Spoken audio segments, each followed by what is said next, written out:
नमस्कार दोस्तों, मैं संजय गणित पाठशाला में आपका हार्दिक स्वागत है। जैसे कि आप जानते हैं कि ये जो है एसएससी सीपीओ 4/10/2023 का शिफ्ट 3 का क्वेश्चन नंबर 26 से 50 तक इस वीडियो में आपको बता रहा हूँ। अच्छा देखिए, आज का मोटिवेशनल स्पीच है आपका। क्या है? एक कलम जरा रुक कर चल, एक कलम जरा रुक कर चल, आज वो मुकाम आया है, आज तेरे नोक के नीचे मेरे कामयाबी का नाम आया है। कि ये सब सुनहरा अवसर इंसान के जीवन में एक बार आता है।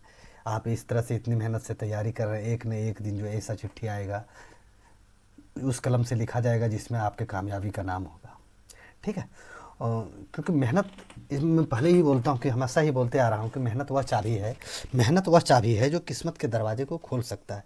ठीक है। इसी से आगे हम नेक्स्ट चलते हैं क्वेश्चन नंबर 26 पर। 26 में क्या पूछ रहा है? दो उम्मीदवारों के बीच हुए एक चुनाव में जीतने वाले और हारने वाले उम्मीदवारों के बीच 2500 मतों का अंतर है, 2500 मतों का अंतर है। जीतने वाले उम्मीदवारों को 75% मत मिले। चुनाव में अमान्य मतों की संख्या जो है 0 है, अनवैलिड वोट जो है कुछ भी नहीं है। तो हारने वाले उम्मीदवारों की मतों की कुल संख्या कितनी है? तो जीतने वाले को देखिए, यहाँ क्या है, उम्मीदवार कितने हैं? 2 हैं। उम्मीदवार 2 है ना, ये 2 उम्मीदवार हैं। 2 उम्मीदवार है तो पहले जीतने वाले को कितना मिल रहा है?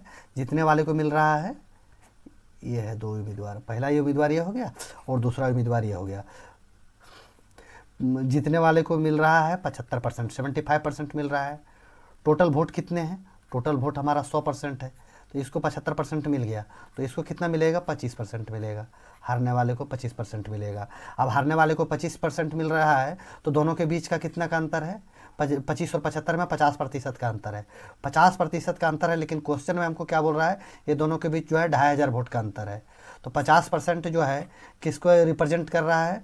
2500 को रिप्रेजेंट कर रहा है 50%। तो हमको क्वेश्चन में क्या पूछ रहा है? हारने वाले उम्मीदवारों को मिले मतों की कुल संख्या। हारने वाले उम्मीदवारों को कितना मिल रहा है? 25% मिल रहा है। तो 25% का ही हमको वैल्यू निकालना है। हारने वाले को 25% मिला हुआ है ना, तो 25% का वैल्यू हमको निकालना है। तो ये हम लिख देते हैं 2500 बटा 50 गुने, इसको 25% का वैल्यू निकालना था। 25 एक कहाँ, 25 दूनी, और अगर 2 से इसको काटते हैं तो क्या आ जाएगा? 1250 आ गया। ये 1250 हमारा आंसर हो गया। 1250 कौन सा है? Option number 2। ठीक है। नेक्स्ट क्वेश्चन कितना आसान था। नेक्स्ट क्वेश्चन क्या है? 2 नंबर आपका ये हो गया 27। दो उम्मीदवारों के बीच, हाँ सेम वही है, वोट का ही क्वेश्चन है। क्या पूछ रहा है? दो उम्मीदवारों के बीच हुए एक चुनाव में 30% मतदाताओं ने अपना मतदान नहीं किया। डाले गए कुल मतों में से 20% मत अमान्य पाए गए। 20% मत जो है अनवैलिड हो गया। और जीतने वाले उम्मीदवारों को वैध मतों का 64% मत मिले हैं। कितने मिले? 64% मत मिले हैं, और वह 3136 मतों के साथ बहुमत से विजय हुआ। मतदाता सूची में नामांकित मतदाताओं की संख्या ज्ञात कीजिए। कोई बात नहीं, इसको ठीक है, हम इसको इस तरह से कर लेते हैं। मान लीजिए, हम मान लेते हैं कि कुल जो है मतदाता हमारा एक्स था। बोल रहा है 30% मतदाताओं ने मतदान नहीं किया। कितना मतदाताओं ने मतदान नहीं किया? 30% ने। तो मतदान कितने ने किया है? 70% ने तो वोट दिया है। ठीक है, हम 70% यहाँ लिख दिए। आगे क्या बोल रहा है? जैसे जैसे क्वेश्चन में बोल रहा है वैसे वैसे हम आगे बढ़ रहे हैं। डाले गए मतों में से 20% मत अमान्य घोषित हो गए। 20% वोट जो है अनवैलिड हो गया। तो वैलिड वोट हमारा कितना है? 80%। ठीक है, हम 80/100 लिख देते हैं। और उसके बाद क्या पूछ रहा है, यहाँ देखिएगा गौर से थोड़ा। जीतने वाले उम्मीदवारों को वैध मतों का 64% मत प्राप्त हुआ। जीतने वाले को कितना है? 64% प्राप्त हो रहा है। तो लेकिन यहाँ 64% दिया है, वह 3136 मतों से बहुमत विजय हुआ। मतदाता सूची में नामांकित मतदाताओं को, अगर इसको अगर 64% प्राप्त हुआ है वोट जीतने वाले को, तो हारने वाले को कितना मिला होगा? ये 100 माइनस 64 कर देते हैं, 10 में 4 गया तो 6 बच गया। हाँ ठीक है, जैसे 100 वोट टोटल है, 100 वोट टोटल है। तो जीतने वाले, इधर से थोड़ा सा आप इसको गौर से समझिएगा। ये क्या है कि 100 वोट टोटल है, और उसमें से जीतने वाले को 64% मिल गए। तो हारने वाले को कितना में? 10 में 4 गए 6, हारने वाले को 36% मिल जाएगा। कितना? 36% मिल जाएगा। अब दोनों के बीच पूछ रहा है, यहाँ जो है वही क्वेश्चन दे रहा है कि वह 3136 मतों से बहुमत विजय हुआ, मतलब 3136 वोट से जीता है। तो जाहिर सी बात है ये दोनों का जो डिफरेंस है वो 3136 उसी को तो रिप्रेजेंट कर रहा है। तो ये दोनों के बीच कितने का डिफरेंस है? 28% का डिफरेंस है। हम वही लिखते हैं 28%। बस यही थोड़ा सा आपको टर्निंग पॉइंट था, यहाँ जिसने समझ लिया उसका क्वेश्चन जो है ये पूरा बन गया। 28% है और इसका जो है मिला जुला के वैलिड कितना दिया है हमको? 3136। 3136। अब जो कटता है सो काट दीजिए। 2 जीरो यहाँ काट दिया, ये काट दिया, ये काट दिया। ठीक है, अब इससे और क्या कटेगा? ये 28 से 7 से 7 से ये कट रहा है, देख लीजिए। आप 7 से अगर काटते हैं तो 7 चौके 28, 7 चौके 28। इसको 7 से अगर काट देते हैं तो 7 चौके 28, 29 30 31, 3 बच गया, 3 पर 3 33, तो 7 चौके 28। फिर कितना बच गया? 5 बच गया, 5 पर 6 56, 7 8 56, 4 4 8, कितना आ गया? 4 4 8। यहाँ 4 हो गया।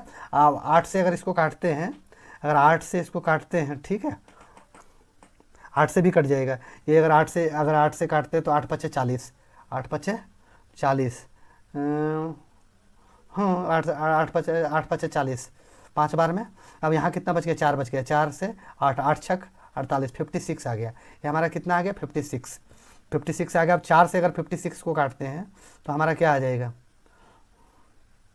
नहीं, इसको 7 से काट देते हैं ना, 7 8 56। 7 से अगर इसको काट देते हैं 56 को तो 8 वर्ग में कट रहा है। अगर ये इसको 4 से काटते हैं तो ये हमको 2 बार में कट रहा है। ये देखिए आंसर हो गया। ये 2 बचा हुआ है, 2 जीरो यहाँ बच गया, 2 जीरो यहाँ बच गया। तो हम ज़्यादा दिमाग न लगाते हुए 2 को लिख देंगे। 100 गुने 100 10,000 होता है, चाहे 10,000 न लिख के हम इसको 4 जीरो यहाँ बैठा देंगे।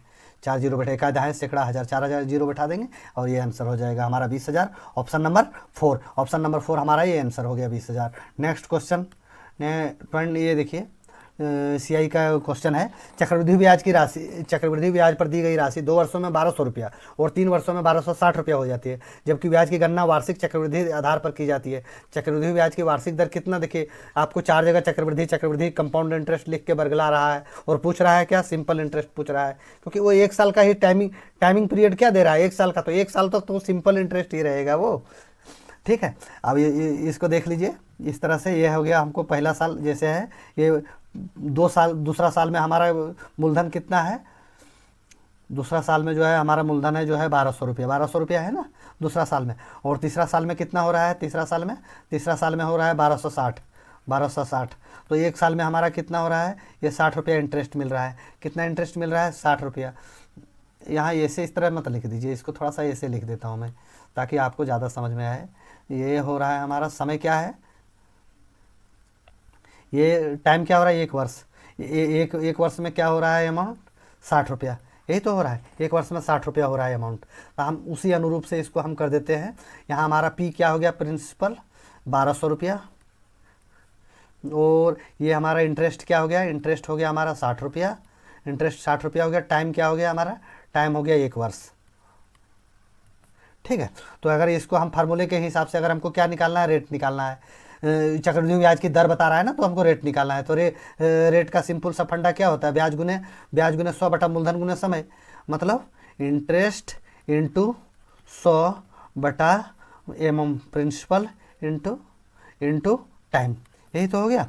अब रेट निकालना है हमको, तो इंटरेस्ट कितना है हमारा? 60 रुपया है, वो इंटू 100 कर दिया, बटा प्रिंसिपल कितना है? 1200 रुपया है, और टाइम कितना है? 1 साल है। चलिए काट दीजिए, 2 जीरो से 2 जीरो काट दिया, 12 पचास 60, 12 पचास 60।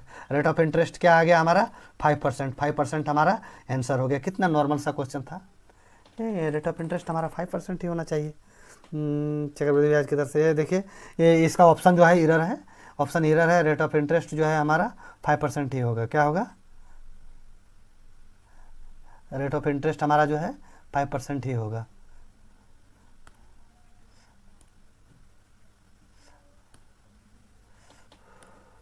रेट ऑफ इंटरेस्ट हमारा 5% ही होगा। बस यही है। 5% इसका आंसर होगा। एक ऑप्शन कोई भी है, 5% इसका आंसर होगा। आंसर रेट ऑफ इंटरेस्ट हमारा 5% होगा। नेक्स्ट क्वेश्चन ये हम देखते हैं, ये क्या है? 4 का। ये क्वेश्चन नंबर 4, ये क्या है देख लीजिए। एक अर्धगोले का व्यास 4 सेंटीमीटर है और लंबाई, अर्धगोले का व्यास कितना है? 4 सेंटीमीटर है और लंबाई कितना बता रहा है? लंबाई जो है 3 सेंटीमीटर व्यास 4 सेंटीमीटर, लंबाई 3 सेंटीमीटर, चौड़ाई वाले आयत के एक विकर्ण के बराबर है। अर्धगोले का संपूर्ण पृष्ठीय क्षेत्रफल बोल रहा है। ठीक है, तो इसको से यहाँ हम पहले एक रेक्टेंगल बना लेते हैं, इसमें एक अर्धगोले चौड़ाई वाले एक आयत बना लेता हूँ। एक आयत बना लिया, एक आयत ये बना गया हमारा, आयत बन गया ना, ये आयत बन गया। इसका क्या बोल रहा है, लंबाई जो है कितना है 4 सेंटीमीटर है, 4 सेंटीमीटर है। चौड़ाई कितना बता रहा है 3 सेंटीमीटर है, 3 सेंटीमीटर है ना। तो आयत का क्या होता है, ये 4 सेंटीमीटर है तो ये भी 4 सेंटीमीटर होगा, ये 3 सेंटीमीटर है तो ये भी 3 सेंटीमीटर होगा, यही तो होगा। ठीक है, अब क्या बोल रहा है, इसका चौड़ाई वाले एक आयत के विकर्ण के बराबर है। अभी इसका विकर्ण पूछ रहा है। ये देखिए, इसका अगर विकर्ण हम यहाँ से यहाँ डालेंगे तो ये तो ट्रिपलेट आप जानते हैं 3 4 5, ये मान लीजिए इसको इस तरह से कर दीजिए, ये बी सी और डी है ना। तो आप आ जाइए त्रिभुज बी सी डी में, त्रिभुज बी सी डी है ना, तो बी सी डी में जो है परपेंडिकुलर में 4 है, बेस 3 है, तो ये आपका विकर्ण हो गया। ये विकर्ण कितना होगा 5 सेंटीमीटर होगा, 5 सेंटीमीटर होगा, ये तो इसका विकर्ण ही है, तो विकर्ण इसका 5 सेंटीमीटर होगा। ये ट्रिपलेट है 3 4 5 का, 3 4 5 का ट्रिपलेट है, आप लोग बढ़िया से जानते हैं 3 4 और 5 का ट्रिपलेट होता है। तो ये 3 4 5 मतलब इसका जो है विकर्ण की लंबाई 5 हो गया, विकर्ण की लंबाई 5 हो गया ना। तो यही पूछ रहा है कि अब यहाँ क्या पूछ रहा है, अर्धगोले के संपूर्ण पृष्ठीय क्षेत्रफल सेंटीमीटर में ज्ञात कीजिए। तो अब एक अर्धगोला है, एक अर्धगोला मान लीजिए ऐसे एक अर्धगोला है। ठीक है, ये हो गया एक आपका अर्धगोला, अर्धगोला हो गया। तो अर्धगोला का विकर्ण कितना बोल रहा है, इसका अर्धगोले का संपूर्ण पृष्ठीय क्षेत्रफल, एक अर्धगोले का व्यास 4 सेंटीमीटर है, इसका व्यास जो है अर्धगोले का व्यास जो है 4 सेंटीमीटर, अर्धगोले का व्यास 4 सेंटीमीटर, लंबाई और 3 सेंटीमीटर चौड़ाई वाले आयत के विकर्ण के बराबर है। मतलब ये अर्धगोले का व्यास हम निकाल लिए। अर्धगोले का व्यास कितना निकाल लिए, क्वेश्चन थोड़ा सा केयरफुली पढ़िएगा। ये अर्धगोले का व्यास हमारा हो गया, इसका डायमीटर हो गया जो है 5 सेंटीमीटर, कितना है 5 सेंटीमीटर, इसका डायमीटर हो गया। डायमीटर अगर 5 सेंटीमीटर है तो रेडियस क्या होगा 5/2 होगा, 5/2 होगा, मतलब रेडियस क्या होगा 5/2 होगा। ठीक है, अब रेडियस तो हम 5/2 निकाल लिए। अब क्या पूछ रहा है, अर्धगोले का संपूर्ण पृष्ठीय क्षेत्रफल। अर्धगोले का संपूर्ण पृष्ठीय क्षेत्रफल हमारा क्वेश्चन में पूछ रहा है। अर्धगोले का अगर वक्र पृष्ठीय क्षेत्रफल बोलता तो ये, अगर ये भाग का बोलता अर्धगोले का वक्र पृष्ठीय क्षेत्रफल, तो क्या होता 2πr, 2πr स्क्वायर हो जाता ना। लेकिन क्या है, ये एक हमारा ये भी बना हुआ है, कौन सा, ये एंगल बना हुआ है, ये देखिए इधर, ये तो पूरा है ही, एक ये भी है, तो इसका मान क्या है, इसका मान πr स्क्वायर है, πr स्क्वायर है। तो 2πr square, 2πr square plus πr square, तो मतलब कितना हो जाएगा, अर्धगोले का संपूर्ण पृष्ठीय क्षेत्रफल क्या होगा, अर्धगोले का संपूर्ण पृष्ठीय क्षेत्रफल जो है 3πr स्क्वायर होगा। 3πr स्क्वायर होगा तो हम बस हो गया। तो क्वेश्चन 3 पाई का मान, इसमें देखिए पाई का पाई दिया हुआ है, इसलिए हर जगह हर ऑप्शन में पाई दिया हुआ है, तो हमको पाई को छेड़ना नहीं चाहिए, पाई को पाई रहने देते हैं। आर स्क्वायर कितना है, रेडियस हमारा कितना है 5/2 है, 5/2 है ना हमारा, तो 5/2 गुने 5/2। अब इससे अगर कुछ कटेगा, नहीं कटेगा तो 2 दूनी 4, 5 5 25 तिया 75, इसको इसी तरह कर दीजिए, 5 25 तिया 75 पाई, 75 पाई बटा 4 जो है हमारा आंसर आ गया, 75 पाई बटा 4, यह है ऑप्शन नंबर हमारा 2। ठीक है, नेक्स्ट क्वेश्चन पर हम जाते हैं, बड़ा अच्छा क्वेश्चन था ये। देखिए नेक्स्ट क्वेश्चन, क्वेश्चन नंबर कितना है 30। दिए गए पाई चार्ट में विभिन्न खाद्य फसलों के अंतर्गत भूमि के वितरण को दर्शाता है, भूमि के वितरण को दर्शाता है, और इन खाद्य फसलों पर निवेश किया गया हुआ है 25,000 रुपये प्रति वर्ष है। पाई चार्ट का ध्यानपूर्वक अध्ययन कीजिए और निम्नलिखित प्रश्नों का उत्तर दीजिए। तो ये पाई चार्ट का अध्ययन करने बोल रहा है, और इसमें लास्ट में यहाँ देखिए क्या पूछ रहा है, क्वेश्चन में क्या बोल रहा है, ये क्वेश्चन में बोल रहा है चावल और जौ में निवेश किए गए हुए और गेहूं और बाजरा में निवेश किए गए हुए से कितना प्रतिशत के बराबर है। अब चावल, यहाँ क्या हो गया, राइस है ना, यहाँ लिख देते हैं हम, पहले राइस लिख देते हैं, RIC, राइस हो गया। और राइस कितना है, राइस कितना परसेंट है, पहले वाला में राइस हो गया हमारा, ये है राइस है हमारा, टोटल जो है 12% हो गया ना, राइस हो गया 12%। ठीक है, उसके बाद क्या है,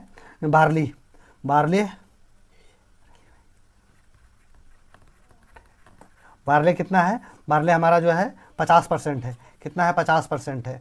ठीक है, और नेक्स्ट में क्या पूछ रहा है, दोनों का अंतर पूछ रहा है ना, तो दोनों का अंतर पूछ रहा है। तो नेक्स्ट में हमारा क्या है, हाँ नेक्स्ट में हमारा ये है, वो बाजरा के निवेश और वही कितने प्रतिशत के बराबर है। गेहूं और बाजरा इधर दे दिया ना, गेहूं है और बाजरा है, गेहूं का कितना प्रतिशत है, गेहूं आपका हो गया, ये हो गया गेहूं, गेहूँ हो गया आपका 20%। कितना हो गया गेहूँ? 20%। और क्या है? बाजरा। बाजरा कहाँ है? बाजरा, बाजरा ये वाला है बाजरा ये दिखा रहा है 10%। बाजरा हो गया आपका 10%। बाजरा हो गया 10%। अब कुछ नहीं करना था, 50 ये हो गया हमारा 62% हो गया, और ये कितना हो गया हमारा 30% हो गया। 30% हो गया। अब वही पूछ रहा है दोनों के बीच का कितना अंतर है, तो अंतर हमको पूछ रहा है तो टोटल।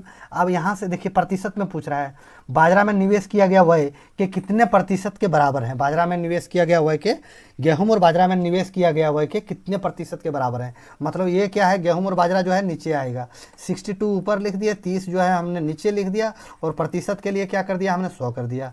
बस यही तो करना था। एक जीरो से एक जीरो काट दिया, 3 से कटेगा, ये 3 से नहीं कटेगा, तो 62 दें कितना हो गया, 62 दें 600, 620 हो जाएगा। 620, 620 बटा 3, 620 बटा 3 अगर इसको हम काट देते हैं तो हमारा आ जाएगा 206.66। यही तो आ रहा है 206.66 इसका आंसर। 206.66 है कहीं? 206.66 ऑप्शन नंबर 1 आंसर।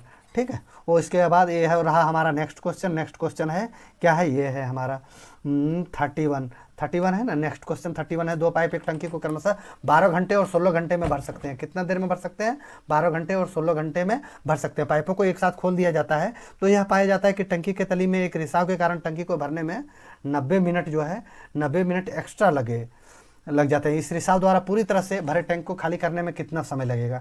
ठीक है, इसको थोड़ा सा आप देखिएगा, ये पाइप और टंकी का क्वेश्चन है, लेकिन थोड़ा उतना भी आसान नहीं है जितना आसान आप इसको समझ रहे हैं। थोड़ा गौर से देखिएगा, आपको बढ़िया से समझ में आ जाएगा। मान लीजिए ये क्या बोल रहा है, ये 12 घंटे में भर रहा है। यहाँ समथिंग हम कुछ इसका जो है ये मार्क हम कुछ भी मान लेते हैं। एक जो है ये 12 घंटे में भर रहा है। क्या भर रहा है? ये 12 घंटे में भर रहा है। और ये कितना देर में भर रहा है? ये जो है आपका ये 16 घंटे में भर रहा है। 16 घंटे में भर रहा है ना। तो 12 और 16 का एलसीएम अगर हम लेंगे तो कितना आ जाएगा हमारा? 48 हो जाएगा एलसीएम। 48 हो जाएगा तो 12 चौका 48 और 16 48, मतलब ये जो है 4 काम कर रहा है और ये जो है 3 काम कर रहा है। ठीक है। अब यहाँ से क्या पूछ रहा है, एक चीज़ गौर से देखिएगा, दोनों मिलकर ये कितना काम कर रहे हैं रोज़ अगर ये दोनों देखा जाए तो कितना काम कर रहे हैं? 4 काम कर रहा है और 3 काम कर रहा है, मतलब 7 काम कर रहे हैं। 7 काम तो कर रहे हैं। टोटल काम कितना है? 48। और ये किस रफ्तार से टोटल काम है? 48, और ये 7 के रफ्तार से काम कर रहे हैं। ये हमारा हो गया। पहला एक्यूरेसी बना लेते हैं। और ऊपर से क्या इसमें से पूछ रहा है कि टंकी के तली में एक रिसाव के कारण टंकी को भरने में 90 मिनट अधिक लग जाते हैं। 90 मिनट अधिक लग जाते हैं। अब मान लीजिए इसमें से जो है रिसाव है वो इसका जो है कैपेसिटी मैंने x लिख दिया। x लिख दीजिए। अब इसी अनुरूप से हम इसको जो है इक्वेशन 1 बना लेते हैं। आप इक्वेशन कैसे बना रहे हैं ये देखिएगा गौर से। इक्वेशन ऐसे बना लिए कि इसमें जो आपका क्वेश्चन में लिखा था टोटल कितना काम कर रहा है, ये 7 काम कर रहा है ना, और 7 काम कर रहा है तो इसको 90 मिनट ज़्यादा लग रहा है। कितना ज़्यादा लग रहा है? 90 मिनट। 90 मिनट को हम अगर घंटे में लिखेंगे तो 3/2 घंटे लिख सकते हैं। बिल्कुल लिख सकते हैं। बोलेंगे सर आप बिल्कुल लिख सकते हैं। तो ये 3/2 घंटा लिख दिया। वो यहाँ जो x हम लिखे थे इसको x को इधर लिख दिया। x को इधर लिख दिया। अब इक्वेशन हम बना देते हैं। यहाँ क्या कितना काम कर रहा था? ये 48 काम टोटल है और 7 के रफ्तार से कर रहा था, यही तो है। और ये 3/2 जो है इधर जो है हम इसको 3/2 को लिख दिए, क्योंकि 90 मिनट रिसाव के कारण 90 मिनट हमको ज़्यादा समय ले रहा था। अब ये दोनों को हम बराबर कर देंगे, हमारा आंसर आ जाएगा। ये हम दोनों को 7 या 21/2 कर दिए। 21 बटा कितना कर दिए? 2 कर दिए। और ये बराबर क्या है? ये x है। x का मान तो हमको निकालना ही है। अब इसको हम यहाँ क्या करेंगे, इसको एलसीएम ले लेंगे। 7 दूनी 14 हो गया, ये 14 हो गया 2 बार में, तो 48 दूनी 96 हो गया। 48 दूनी 96 हो गया। ये प्लस हो गया आपका, ये 2 से कितना बार में गया? 7 बार में। 7 या 21, 96 और 21 कितना हो जाएगा? 6 और 1 7 और 9 2 11, 117। 117/14 यही तो हो रहा है। 117/14 बस 117/14 हो रहा है। तो अगर इसको हम अगर काटना चाहेंगे तो काट सकते हैं। अगर 7 से कटेगा ये नहीं, 2 से कटेगा तो ठीक है। हम इसको इस तरह से ये काट लेते हैं। ये x को हम इस इधर रख देते हैं। 21/x को इधर रख देते हैं। 21/2 21/2 बराबर किसका है? 117/14 117/14 यही तो है ना। इसको काट देते हैं। 2 से काट दिए, इसको यहाँ काटेंगे तो 7 आ जाएगा। ठीक है। इसको ऐसा नहीं कि आप 7 से 21 को काट दीजिएगा तो बिल्कुल गलत हो जाएगा। तो इसलिए ऐसे आगे आप देखिए, इसको अगर हम 3 से काटते हैं, 3 3 9, यहाँ 2 बच गया, 3 9 27, मतलब 3 से ये कटेगा। 3 से कटेगा तो 3 से क्या बार में कटेगा? 3 7 21, 7 बार में कटेगा। 3 से 7 बार में कटेगा। और ये कितना बार में कटेगा? आपका 3 से अगर काटेंगे तो 3 तिया 9 3 बार में, और इसमें 2 बच गया, 2 पर 7 27, 3 9 27, 3 9 27। तो x का मान हमारा क्या आ जाएगा, ये 7 गुने 7, तो x बराबर हो जाएगा ये 7, एक देखिए यहाँ है, एक 7 यहाँ है, 7 7 49, 49 बटा 39, 49 बटा 39, यही तो आएगा 49 बटा 39। अब 49 बटा 39 को हम अगर ऑप्शन में हम चले जाएंगे तो देखिए 39, ये मतलब मिला जुला के कहने की बात है कि जो है हमको 39 से भागा दे रहे हैं, तो 39 से अगर हम डिवाइड कर रहे हैं तो इसका लगभग में ही होगा। क्या ये 39 तो हो नहीं सकता, ये 36 तो हो नहीं सकता, 37 हो नहीं सकता, क्योंकि इसमें देखिए 49 और 39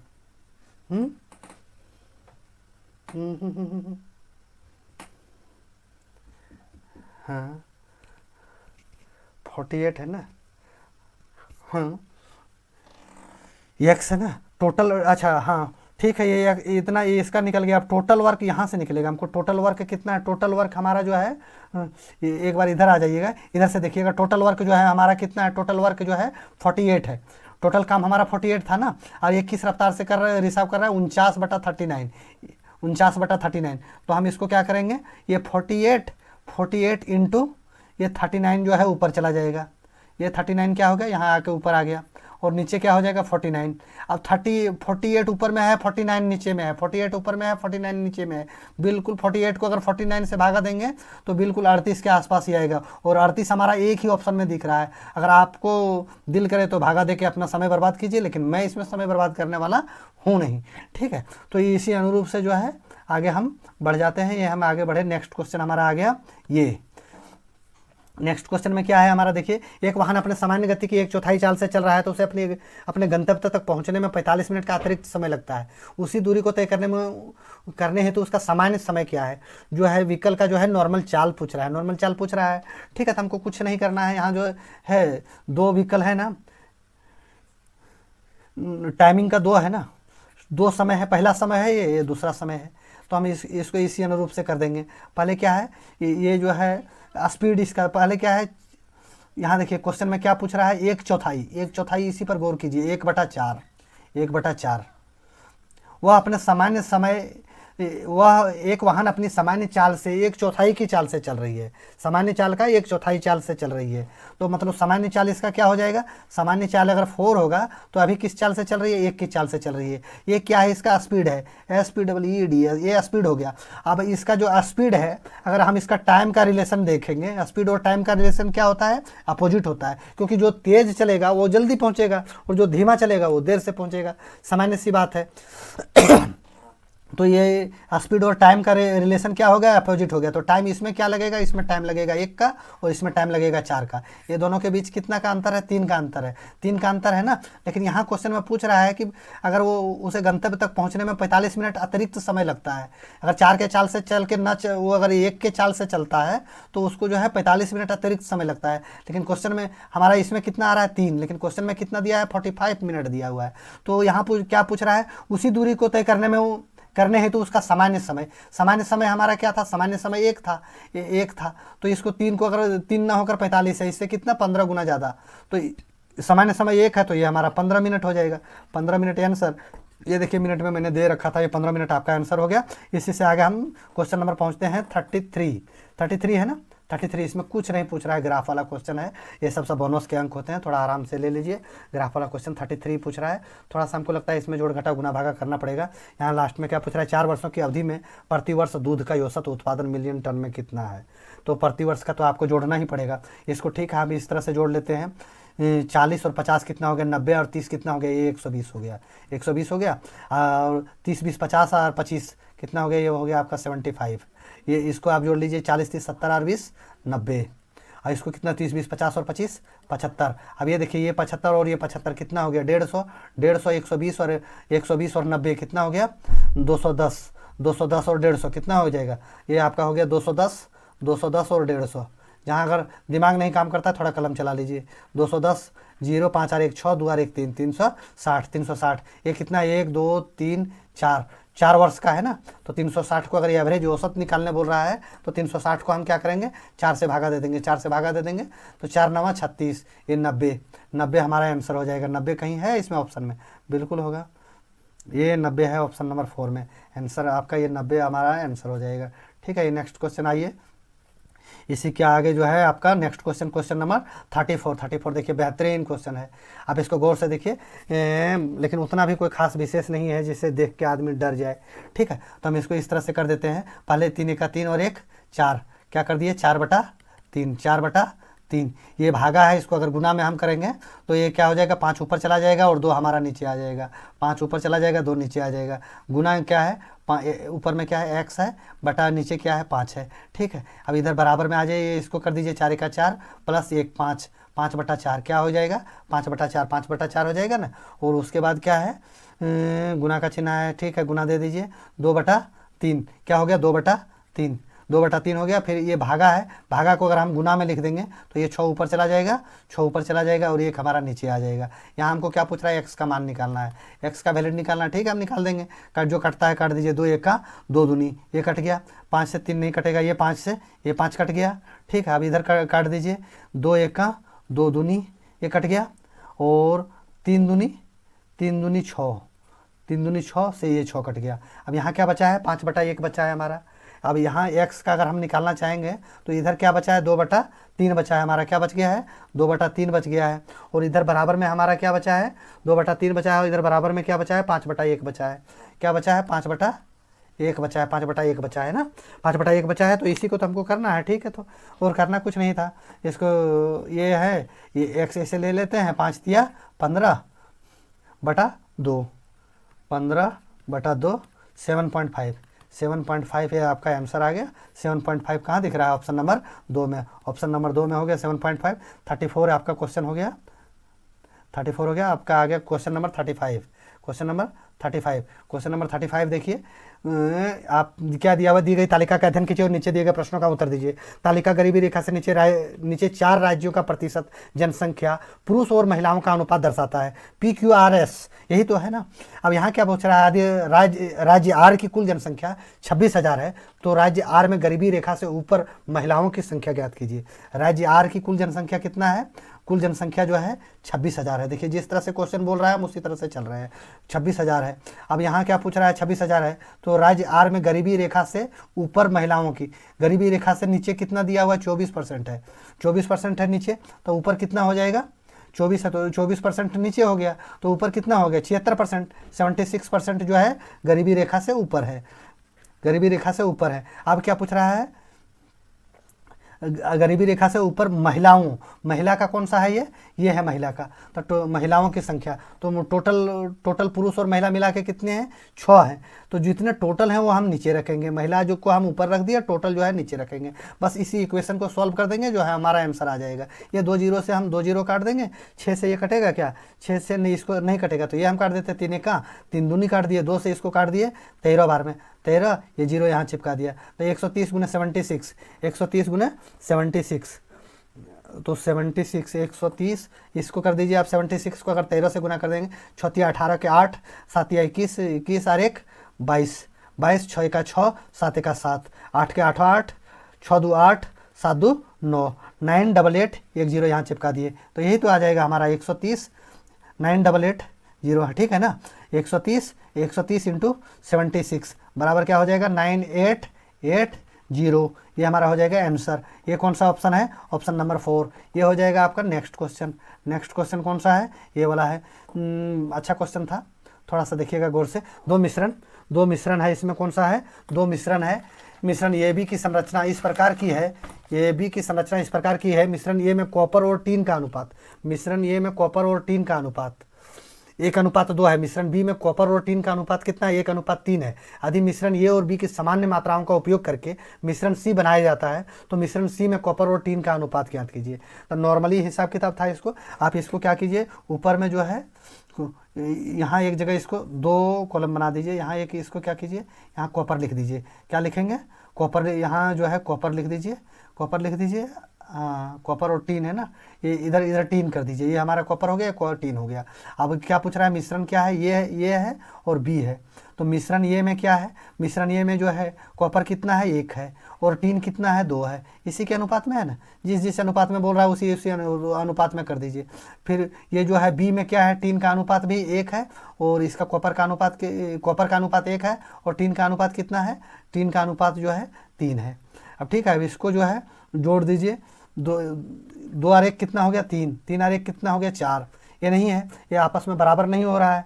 तो बराबर करने के लिए हम क्या करेंगे, बराबर करने के लिए इसको हम अगर 4 से गुना करेंगे तो इसको 3 से गुना कर देंगे, ये हमारा बराबर हो जाएगा। तो इसको अगर 4 से गुना करेंगे तो यहाँ भी हमको 4 से गुना करना पड़ेगा और यहाँ भी हमको 4 से गुना करना पड़ेगा। इसको अगर 3 से गुना किए तो यहाँ हमको 3 से गुना करना पड़ेगा और यहाँ भी हमको 3 से गुना करना पड़ेगा। तो यहाँ जो है हम कॉपर और टीन का रेशियो इस तरह से निकाल लेते हैं, 4 एका 4 हो गया और 4 दूनी 8 हो गया, ठीक है। 3 एका 3 हो गया और 3 दूनी 3 तिया 9 हो गया। ये ए का रेशियो हो गया, ये बी का रेशियो हो गया। अब ये दोनों को जोड़ दीजिए, 4 और 3 7 हो गया। इसको अनुपात में बोल रहा है, अनुपात में ही लिख दीजिए, 8 दूनी 16 और 1 17।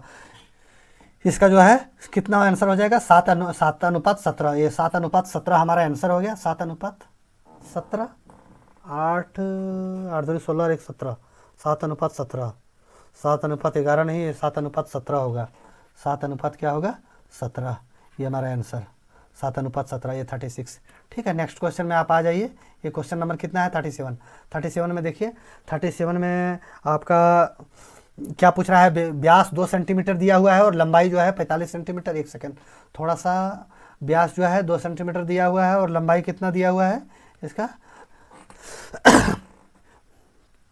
व्यास जो है 2 सेंटीमीटर, लंबाई 45 सेंटीमीटर।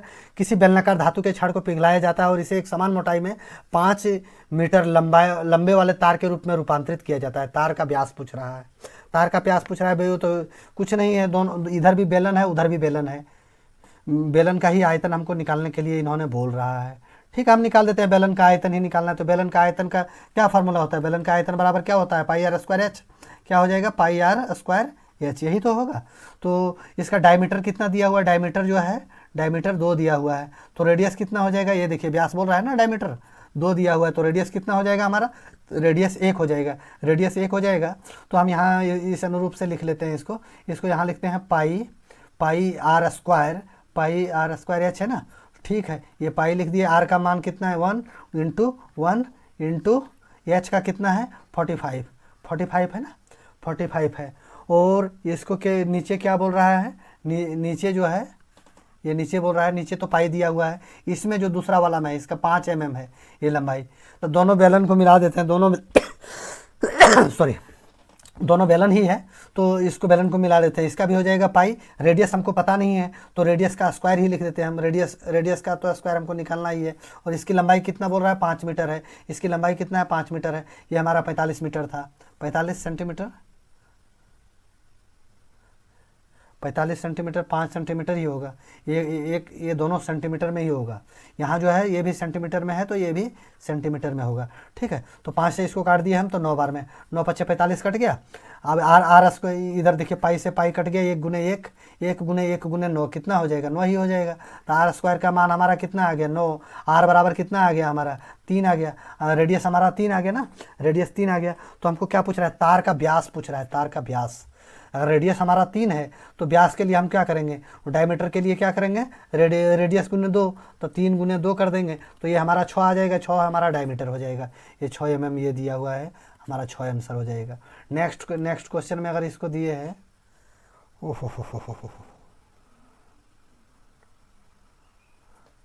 नहीं ये देखिए, ये आपका क्या था, मीटर में ही था, मीटर में था, तभी तो इसका ऑप्शन जो है एमएम में आ रहा है। एमएम में आने का कारण यही था कि ये जो है हमारा मीटर में था, इसलिए इसका ऑप्शन एमएम में आ रहा है। Okay, thank you.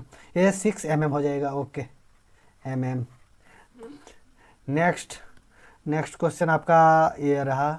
ये क्या पूछ रहा है, 2 संख्याओं का महत्तम समापवर्तक, 2 संख्याओं का HCF जो है 12 है और उसका अनुपात जो है 13:15 है। तो उन संख्याओं का लघुत्तम समापवर्तक हमको लेने बोल रहा है। कोई बात नहीं, तो आप तो हमेशा से HCF LCM बनाते आए हैं। ये देख लीजिए, HCF इंटू LCM कर दिए ना, बराबर क्या हो जाएगा, पहली संख्या गुने दूसरी संख्या, पहली संख्या गुने दूसरी संख्या। ठीक तो है, पहली संख्या गुने दूसरी संख्या। HCF कितना दिया हुआ है 12, ये 12 कर दिए हैं। LCM तो हमको निकालना ही बोल रहा है, तो LCM को हम ऐसे ही रख रहे हैं। ये पहली संख्या कितना हम 13x कर सकते हैं, क्योंकि अनुपात में दिया हुआ है ना, हमको संख्या नहीं दिया हुआ है, अनुपात में दिया हुआ है, तो इसलिए हम 13x कर दिए। और दूसरी संख्या कितना कर दिया हम 15x कर दिए, 13x 15x। नॉर्मली तौर से अगर आपको करना है, अगर इसका LCM आपको जानना है तो सीधा फंडा है कि आप LCM इसको निकालने के लिए क्या करेंगे, ये 12, क्योंकि इसका ये HCF है ना, इसलिए HCF है, मतलब ये इसमें भी छुपा हुआ है, इसमें भी छुपा हुआ है और इसमें भी छुपा हुआ है, तो ये दोनों में से गुना हो जाएगा।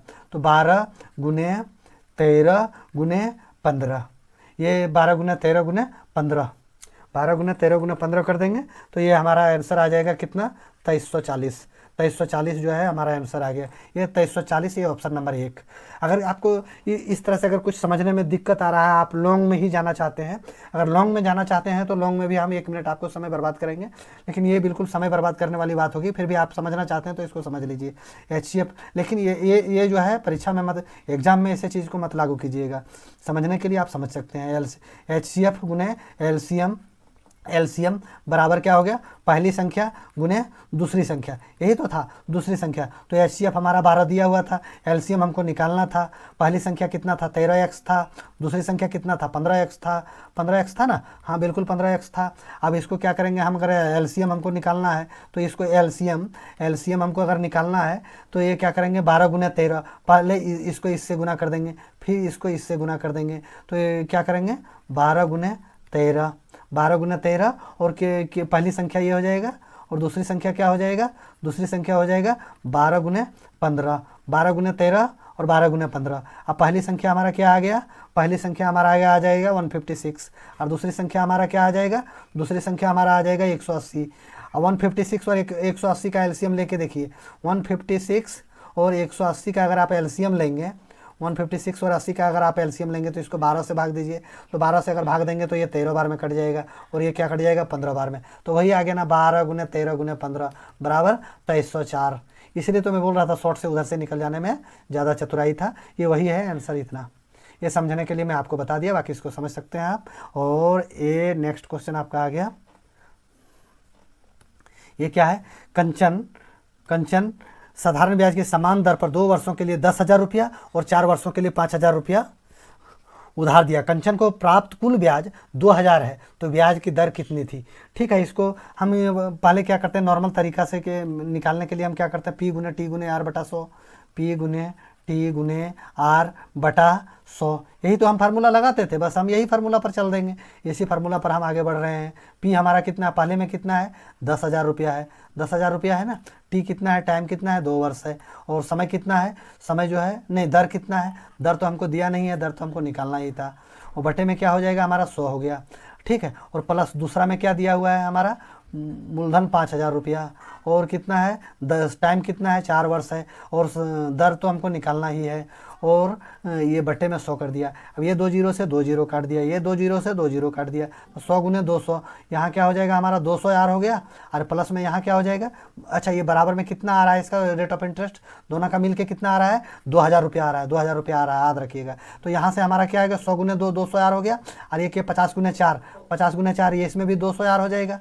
तो ये हमारा टोटल कितना हो गया, बराबर क्या हो जाएगा, 2,000। तो यहाँ हमारा क्या हो जाएगा, 200 200 कितना हो जाएगा, 400 400 आर, 400 आर बराबर क्या हो जाएगा हमारा, 2,000। तो आर का अगर वैल्यू हमको फाइंड करना है तो आर बराबर हमारा क्या हो जाएगा, 2,000 बटा 400, 2 जीरो 2 जीरो काट दिया, 4 5 20। रेट ऑफ इंटरेस्ट हमारा क्या आ गया, 5%। रेट ऑफ इंटरेस्ट हमारा क्या आ गया, 5%, ऑप्शन नंबर 3, ये हमारा आंसर हो गया। 39 हो गया, 40 क्वेश्चन नंबर 40 का देखिए। अब ये गोले का आयतन, ये गोले का आयतन कितना है, 38,808 सेंटीमीटर क्यूब है, तो उसका पृष्ठीय क्षेत्रफल पूछ रहा है। गोले का जो है पृष्ठीय क्षेत्रफल पूछ रहा है, आयतन तो दिया हुआ है हमारा 38,808। ठीक है, अब गोले का देखिए, इस यहाँ क्या हो रहा है कि गोले का जो है, ओह हाँ ये रहा, गोले का जो है फार्मूला क्या हो जाएगा आपका, गोले का आयतन बराबर 4/3 पाई आर क्यूब। गोले का आयतन बराबर क्या हो जाएगा, 4/3 पाई आर क्यूब, यही तो है। तो बस इसी अनुरूप से हमको ढालना है फार्मूले पर, 4/3 पाई का मान दे दूं क्या, ऑप्शन में कहीं पाई दिया हुआ है हमको, ऑप्शन में कहीं पाई नहीं दिया हुआ है, तो मतलब जरूर पाई का मान ही हमको लिखना पड़ेगा। इंटू पाई का मान कितना होता है, 22/7, 22/7 दे दिया। और उसके बाद क्या पूछ रहा है, आर क्यूब बराबर ये कितना है, 383808, 808। देखिए ऑप्शन में कहीं फ्रैक्शन में नहीं है, इससे क्या अनुभव हो रहा है कि ये संख्या जो है हमारा पूरा पूरा कट रहा है। तो इसमें सबसे पहले हम इसको क्या करेंगे, ऑप्शन में कहीं फ्रैक्शन में नहीं दिया हुआ, तो मतलब ये हमको लगता है 11 से कट रहा है।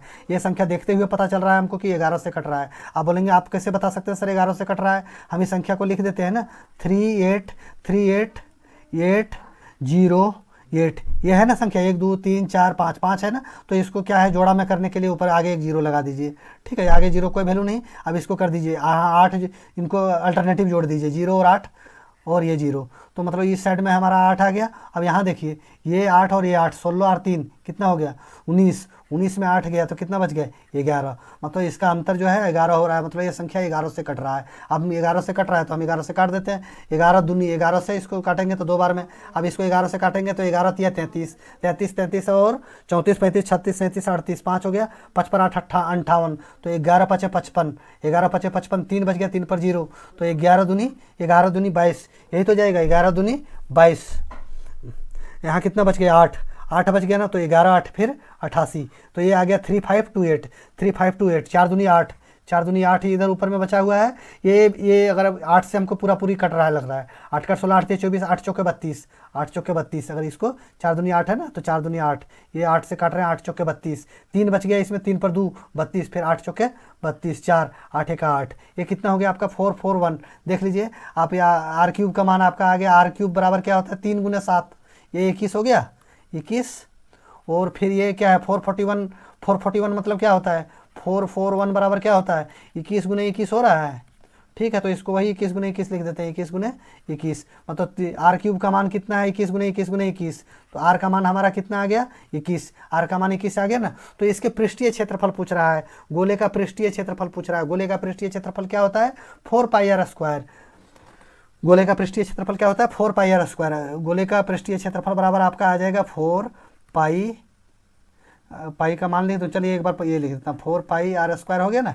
तो यहाँ से हम लिख देते हैं 4 पाई का मान लिख देते हैं 22/7, आर स्क्वायर कितना है 21 का स्क्वायर है, 21 × 21, ये ठीक है। 7 एका 7 तिया, 7 तिया काट देते हैं, 2 एका 2, 2 एका 2, नहीं 3 एका 3, दूनी 6, 6 चौके 24, 24 का 4 इकाई अंक 4 होगा। ओह इकाई अंक तो 4 सभी में है, ये सभी में है ना, तो हमको गुना ही करना पड़ेगा। 22 चौके 88, कितना हो गया 22 चौके 88, पूरा हम फिर 2 डिजिट का गुना नहीं करने जाएंगे, डायरेक्ट गुना कर देंगे। 2 डिजिट का करेंगे फिर 3 डिजिट का देखेंगे, इसमें मेरा समय बर्बाद होगा। 21 तिया 63, 8 तिया 24 के 8 तिया 24 के 4, 8 तिया 24, 24 24 25 26, 8 6 48 के 8 बाकेत में, 8 6 48 के 8 बाकेत में 4, 8 6 48 48 49 50 51 52, कितना हो गया 52, ये हो गया 4, 8 6 14 के 4, 2 2 4 और 1 5, 5 के 5 5, 5544, 5544, ये इसका आगे कितना आ गया 5544, ये 5544, ये ऑप्शन नंबर आपका कौन सा हो गया 2, ऑप्शन नंबर 2। इसका वक्र, इसका कुल पृष्ठीय क्षेत्रफल, इसका पृष्ठीय क्षेत्रफल गोले का यही हो गया, ये आपका आंसर। 40 के बाद आप 41 नंबर में आ जाइए, क्वेश्चन नंबर 41। क्वेश्चन नंबर 41 में क्या है, उस समचतुर्भुज का क्षेत्रफल क्या होगा जिसकी एक भुजा की माप 17 सेमी है और विकर्ण का जो है माप 16 सेमी है, 16 सेमी है, ठीक है। उस समचतुर्भुज का क्षेत्रफल, समचतुर्भुज बोल रहा है, हम सबसे पहले यहाँ क्या करेंगे एक समचतुर्भुज बना देंगे।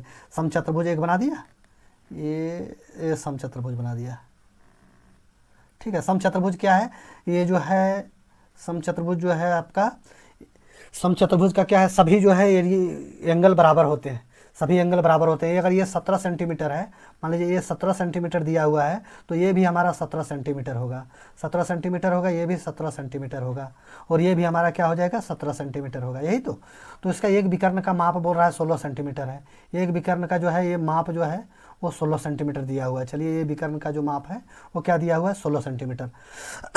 समचतुर्भुज का जो है इसका आप देखिएगा, दोनों विकर्ण जो है एक दूसरे को 90 डिग्री के कोण पर काटता है और बराबर हिस्से में बांटता है। बराबर हिस्से मतलब ये हिस्सा आपका ये हिस्सा बराबर हो जाएगा, ये हिस्सा और ये हिस्सा आपका बराबर हो जाएगा, और 90 डिग्री के कोण पर काटता है, और इसके सभी जो है कोण बराबर होते हैं। ये जो है स्क्वायर का ही एक बिगड़ा हुआ रूप है। समचतुर्भुज जो है राइट एंगल, इसका जो समचतुर्भुज जो है स्क्वायर का ही एक बिगड़ा हुआ रूप है, ठीक है।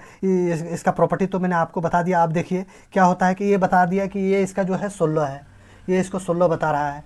मान लीजिए ये दिया हुआ, ये अगर 16 है, टोटल 16 है, तो ये 2 बराबर भागों में बांट दिया, तो ये भाग कितना हो जाएगा, ये 8 हो जाएगा, ये 8 हो जाएगा। अब यहाँ देखिए ये हमारा 17 है, 90 डिग्री के सामने क्या होता है, हाइपोटेनस। हाइपोटेनस अगर 17 है, ये हमारा 8 हो गया, तो ये भुजा हमारा कितना हो जाएगा। अब हम इस त्रिभुज में सिर्फ जाते हैं, इस त्रिभुज पर गौर कीजिएगा थोड़ा सा। इस त्रिभुज में अगर गए हम, ये त्रिभुज में, इस त्रिभुज में आप आ जाइए, इस त्रिभुज में आए, ये 90 डिग्री के सामने का कोण कितना हो जाएगा, ये विकर्ण हो जाएगा, हाइपोटेनस हो जाएगा। ये हमारा 17 दिया हुआ है, ये जो है लंब है हमारा, चाहे बेस मान लीजिए इसको, बेस ये 8 है, तो ट्रिपलेट होता है 8, 15, 17, 8, 15 और 17 का एक ट्रिपलेट होता है, बढ़िया से जानते हैं। तो ये तो हमारा 17 दिया हुआ, तो इस तरह से हमारा ये भुजा कितना हो जाएगा, 15 हो जाएगा। ये अगर 15 होगा तो ये क्या हो जाएगा, 2 बराबर भागों में बांटता है, ये भी 15 हो जाएगा। 15, 15, 30, क्वेश्चन हो गया आपका सॉल्व। समचतुर्भुज का क्षेत्रफल बराबर क्या होता है, 1/2 गुने D1 गुने D2, तो 1/2 इसको कर दिए। D1 कितना है हमारा, D1 जो है 8, 8, 16, और D2 कितना है 15, 15, 30, इसको यहाँ से काट दीजिए, ये 8 हो जाएगा। 30, 8, 8, 24, 30, 8 कितना होगा, 240 सेंटीमीटर स्क्वायर जो है हमारा आंसर हो जाएगा। 240 कौन सा है, ऑप्शन नंबर 3 में। ये आप उसके बाद हम नेक्स्ट क्वेश्चन पढ़ते हैं 41 पर हम जा रहे हैं। 41 में क्या दिया हुआ है देखिए, निम्नलिखित व्यंजक का मान ज्ञात करने बोल रहा है। निम्नलिखित व्यंजक का जो है मान ज्ञात करने के लिए बोल रहा है। तो इस व्यंजक को हम क्या करेंगे, यहाँ देखिए इसको दिया हुआ x बराबर अगर हम 0 मान लेते हैं, x बराबर अगर हम 0 मान लेते हैं, क्या मान लेते हैं, x बराबर अगर हम 0 मानते हैं, हाँ x बराबर अगर 0 मान लिए, तो यहाँ हमारा क्या हो गया, इसको थोड़ा सा मिटाकर इधर लिख देते हैं। ये x बराबर हमारा क्या हो गया, 0, ठीक है। तो x बराबर अगर 0 मान लिए, तो यहाँ क्या हो गया, 1 + 0 का क्यूब, फिर यहाँ क्या हो गया, 1 - 0 का क्यूब, फिर यहाँ क्या हो गया, -2 का क्यूब। यही तो हो रहा है ना, यही हो रहा है। तो यहाँ 1 + 0 का क्यूब, ये हमारा 1 हो जाएगा, ये हमारा क्या हो जाएगा, ये भी हमारा 1 हो जाएगा। और ये 2 का क्यूब कितना हो जाएगा, 2 का क्यूब हो जाएगा 8, ये माइनस में है, तो यहाँ हमारा माइनस का साइन आएगा 8। अब 8 में 2 चला गया तो क्या हो जाएगा, माइनस हमारा 6 आंसर आ जाएगा, माइनस का 6, ये है -6, x - 1 - x स्क्वायर। ये हो गया आपका 42 हो जाएगा। 42 के बाद आपका आ गया 43, क्वेश्चन नंबर 43 का क्वेश्चन देखिए क्या पूछ रहा है। नीचे दिए गए तालिका में सरकार द्वारा 4 अलग अलग वर्षों में लगाए गए पेड़ों की संख्या को दर्शाता है। वर्ष 2021 में लगाए गए नीम के पेड़ की संख्या और वर्ष 2022 में लगाए गए सनोवर के पेड़ की संख्या का अनुपात ज्ञात कीजिए। आप ऐसे मत सोचने लगिएगा कि ये सनोवर का कौन सा पेड़ होता है, कोई सा पेड़ रहे, हमको तो 1 नंबर लेने से मतलब है। तो नीम का पेड़ कौन सा है, ये नीम का है, ये सनोवर का पेड़ है। और नीम का पेड़ कब, 2021 में नीम के पेड़ में, 2021 में नीम का पेड़ कितना है, 5000। और 2022 में सनोवर के पेड़ की अनुपात, 2022 में सनोवर का पेड़ कितना है, 9000।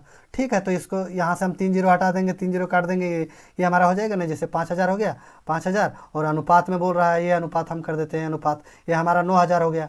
तो इसमें से 3 0 काट दिए, तो बस 5:9 हमारा आंसर हो गया। बोनस का नंबर था तो टाइम बर्बाद करने से फ़ायदा नहीं, 5:9 हमारा आंसर हो गया।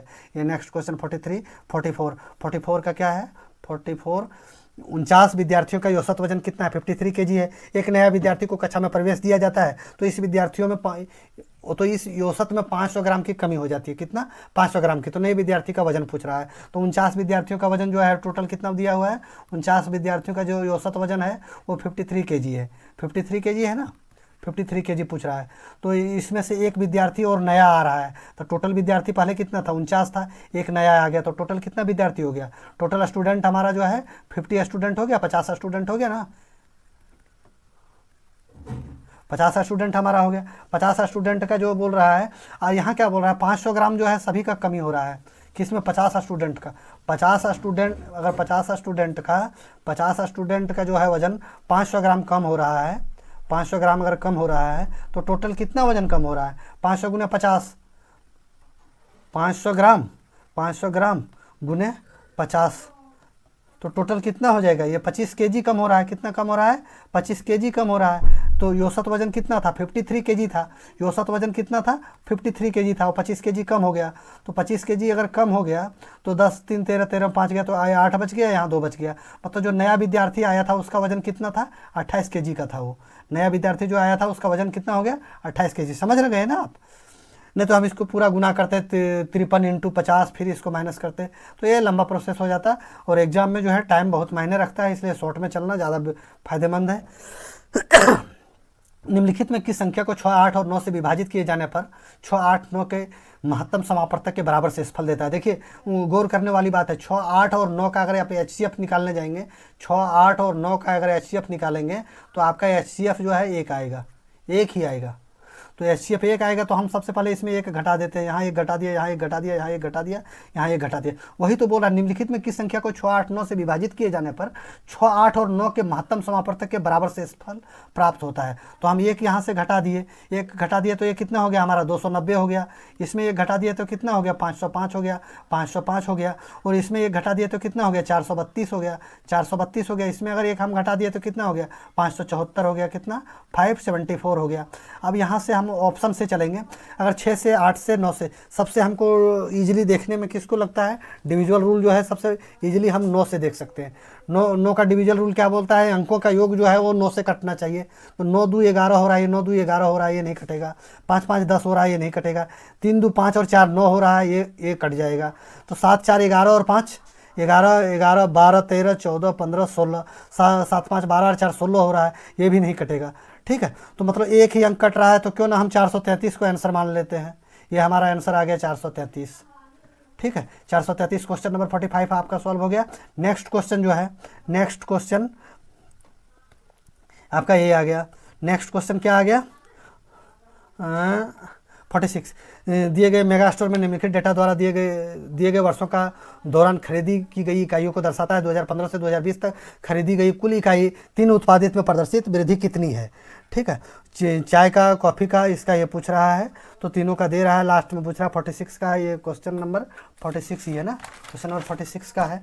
तो यहाँ डाटा जो दिया हुआ है 46 में 650 दिया हुआ है, 450 या 8। तो ठीक है, 2015 और 2020 तक खरीदी गई कुल इकाई तीनों उत्पादन का प्रदर्शित वृद्धि 2015 और 2020 में। 2015 में कितना हो रहा है देखिए आप, 2015 आपका ये हो गया, कितना है 650 जोड़ना ही पड़ेगा, जोड़ देता हूँ 450 और 1008 कितना है 1008। ये आप 8 के 8 8 5 5 10 के 0, 6 4 10 और 1 11 के 1 1 1 2 2108 आ गया।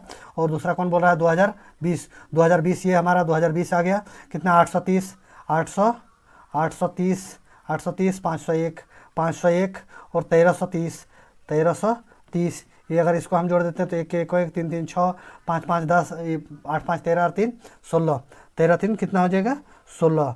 ठीक है, 16 के 6 बाकत में 1 1 1 2, तो ये आपका आ गया 2661, 2108 और 2661, 2108 और 2661, 2108 और 2661 में कितना का अंतर आ रहा है 533 का। कितना का अंतर आ रहा है 533 का। अगर 533 का अंतर आ रहा है तो वही औसत में हमको पूछ रहा है, तो 533 बटा 2108 गुना हम क्या कर देंगे 100। अगर इसको हम भागा दे के देख लेते हैं, तो भागा एक बार दे के देख लीजिए, कितना है 533 पर ये 100 से गुना करेंगे 2 जीरो बैठ जाएगा, तो इसको भागा देना है 2108 से।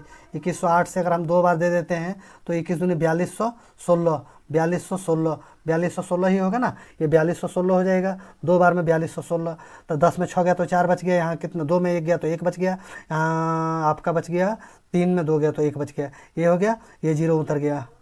हाँ नहीं, हाँ 5 में 4 गया तो 1 बच गया, यहाँ 1 भी ये रहेगा, ये 0 उतर जाएगा। तो कायदा है सैकड़ा, हज़ार, 10,000, 11,140, 21 से किससे संपर्क में आ जाएगा, हमको लगता है 6 बार में जाएगा, 11,140 ने 42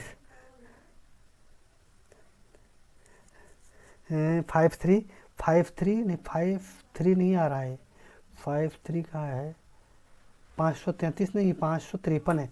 सॉरी, यहाँ से डिस्टर्ब थोड़ा हो रहा था। ये क्या हो रहा था 533 नहीं है, हम जोड़ने में थोड़ा गलत किए इसको। ये हमारा 533 नहीं है, ये कितना है हमारा 553 है। ठीक है, ये 553 है, कितना है 553 है। ये हमारा अंतर जो है कितना हो रहा है 553, यहाँ 53 है, तो ये हमारा भागा होगा 55300। तो यहाँ 2 बार में हमारा आ गया 21 दूनी 4200, 4216, 4216 कटा दिए, 10 में 6 गया तो 4 बच गया, 3 में 2 1 गया तो 2 बच गया, 5 में 2 गया तो 3 बच गया, ये 1 बच गया, यहाँ 0 हो गया, 13,400, ये 6 बार में ठीक नेट जा रहा था। 2108, 2108 गुने 6, 8 6 48 के 8 बाकत में 4, 4 के 4 4, 6 के 6 6, 6 के 6 6, 6 दूनी 12, ठीक है, 12,648, ये आ रहा था 12,648, मतलब 6 बार में 26 पॉइंट समथिंग होगा। 26 से एक ही ऑप्शन में है, तो हम पूरा क्यों भागा दें, हम ऑप्शन नंबर 4 को आंसर करके इसका जो है हम लिख देंगे 26, ये 5 5 3 इंटू का नहीं, ये हम 0 डाल देंगे, डबल 0 बैठा दिया, और 2108 से अगर इसको डिवाइड कर दिया तो ये हमारा जो है आंसर आ गया 26.23, 26.23 ऑप्शन का सहारा लेकर मैंने इसको कर लिया। ये हमारा ऑप्शन नंबर 4 जो है आंसर हो गया। नेक्स्ट क्वेश्चन 46 के बाद आपका आ जाएगा 47। 47 कितना है, 47 जो है ये रहा आपका। 47 में क्या पूछ रहा है, एक औसत परिवार का मासिक बजट निम्न तालिका में दिया गया है। भोजन में 8,000 खर्च करता है, वस्त्र में जो है 2,000 खर्च करता है, किराए में 6,000 खर्च करता है, बचत जो है 4,000 का करता है। तो वस्त्र पर खर्च किए गए मासिक बजट का प्रतिशत कितना है, मासिक बजट का जो है प्रतिशत पूछ रहा है, वस्त्र में कितना है। तो टोटल जो है वह वस्त्र पर कितना खर्च कर रहा है, 2,000 रुपये खर्च कर रहा है, 2,000 खर्च कर रहा है। और टोटल इनकम कितना है इसका, 8,000 और 2,000 10,000 और 6,000 16,000 और 4,000 20,000। टोटल इनकम कितना हो गया, 20,000। 20,000 हो गया ना, प्रतिशत के लिए हम क्या करेंगे, 100 कर देंगे, यही तो करेंगे। 2 0 से 2 0 काट देंगे, फिर ये 2 0 से 2 0 काट देंगे, इसको 2 से काट देंगे तो ये 10 बार में कट जाएगा। तो ये वस्त्र वाला जो है इसका कितना प्रतिशत हो गया, 10% हो गया। ये 10% हमारा आंसर हो गया, 10% answer, 10% option number 2। Option number 2 हमारा 10% आंसर हो गया।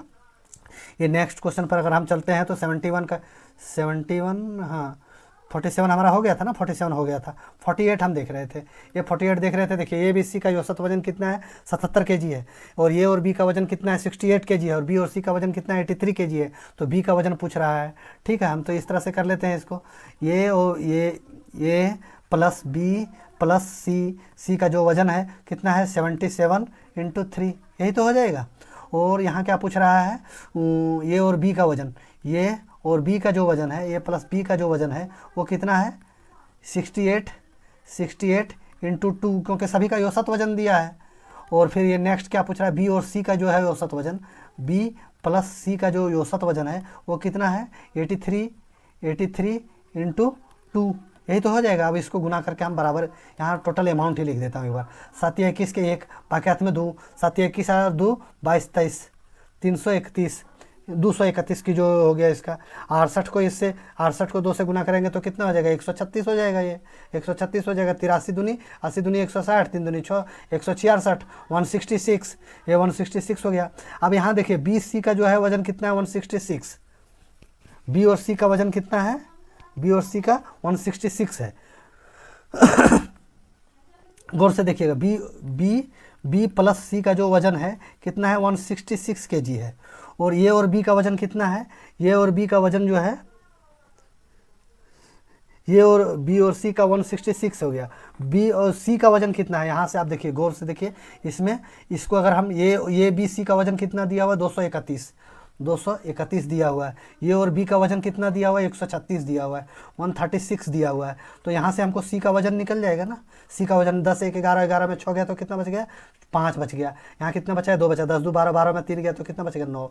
सी का वजन कितना हो गया, 95 किलो। अगर बी और सी दोनों का वजन 66 किलो है और सी का वजन अकेले 95 किलो है, तो बी का वजन हमको निकालने बोल रहा है, तो बी का वजन कितना होगा, बी प्लस 95 बराबर 166, यही तो होगा।